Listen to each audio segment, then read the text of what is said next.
గిరిజన గురుకులాల టీచర్స్ సమ్మె పోరాటం ఉధృతంగా సాగుతుంది. ఇందులో భాగంగా నెల్లూరు ఐటీడీఏ కార్యాలయం ఎదుట వంటవార్పు కార్యక్రమం నిర్వహించారు. కట్టెల పొయ్యి మీద టీచర్లు వంటవార్పు చేసి నిరసన తెలియజేశారు.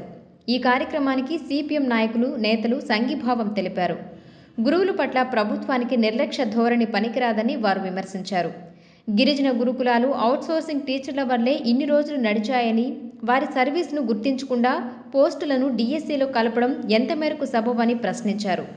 ఏ గురుకులాలలో లేని అవుట్సోర్సింగ్ టీచర్ల వ్యవస్థ కేవలం గిరిజన గురుకులాల్లోనే ఉండటం గిరిజనుల పట్ల ప్రభుత్వం వివక్ష చూపడమేనని అన్నారు. తక్షణమే ప్రభుత్వం స్పందించి గిరిజన టీచర్ల సమస్యలు పరిష్కరించాలని వారు డిమాండ్ చేశారు. నా పేరు తారా. నేను గిరిజన గురుకుల పాఠశాలలో హిందీ టీచర్గా వర్క్ చేస్తూ ఉంటాను. గత 36 రోజుల నుంచి మేము రోజుకొక దినచర్య కార్యక్రమం బాగా పాటిస్తూ ప్రతిరోజు ఏదో ఒక కార్యక్రమాన్ని నిర్వహించుకుంటున్నాం. మా సమ్మెలో మేము 36 రోజుల నుంచి బయట ఉండి మా నిరసనలు వ్యక్తపరుస్తున్నాము. ప్రభుత్వానికి వ్యతిరేకమని కాదు, గురుకులానికి వ్యతిరేకమని కాదు. మా యొక్క ఉద్యోగ భద్రత, మాకు చాలని జీతాలు, ఈ జీతాలు మాకు సరిపోవట్లేదు అని చెప్పేసి దాంట్లో భాగంగా ఈరోజు వంటవార్పు కార్యక్రమాన్ని మేము నిర్వహించుకుంటున్నాము. దీని యొక్క సూచన ఏంటంటే మా బతుకులు రోడ్డు మీదకి వచ్చాయి. మా గిరిజన బిడ్డలని ఇన్ని రోజుల నుంచి వాళ్ళకు టీచర్స్ లేరు.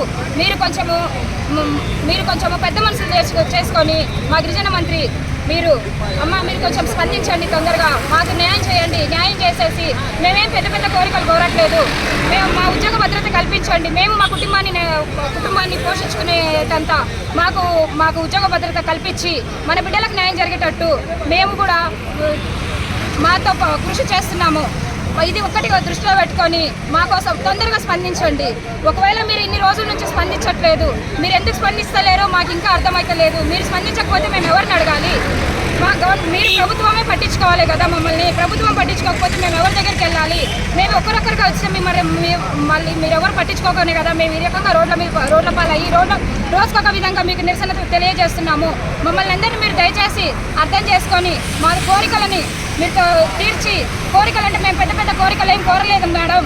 మాకు జస్ట్ ఉద్యోగ భద్రత కల్పించండి. ఉద్యోగ భద్రత కల్పించి మా కుటుంబాలను పోషించుకునేటంత శక్తి మాకు ఇచ్చి మాకు న్యాయం చేస్తారని కోరుకుంటాం.